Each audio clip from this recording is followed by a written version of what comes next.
ସକାଳ 9:30 ପହଞ୍ଚି ଯାଇଛି ମୁଁ ଡେରାସ। ବାହାର ପଟେ ଏଇଟା ପିକନିକ୍ ପ୍ଲଟ୍ଟା ପାହାଡ଼ ଘେରା ଡେରାସ ଡ୍ୟାମ୍।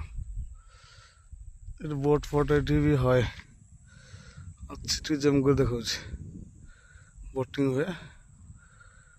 ଏଠି ଡେରାସ ଆଉ ଲୋକ ଟିକେ ନାହାନ୍ତି, ସକାଳଟା ତ ଲୋକ ଟିକେ ବେଶୀ ନାହାନ୍ତି। ଆଉ ପୁରା ବଢ଼ିଆ ଲାଗୁଛି, ପୁରା ନିଆରା କ୍ଲାଇମେଟ୍ ଡେରାସ ଡ୍ୟାମ୍। ଜଷ୍ଟ ପାଖାପାଖି ତ ଗାଁ ପାଖ ବୁଲିକି ପଳେଇ ଆସିଲି ଆଉ।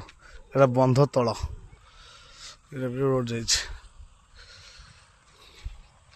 ଦେଖନ୍ତୁ। ଡେରାସ ପିକନିକ୍ ପାଇଁ ଭଲ ଜାଗାଟା।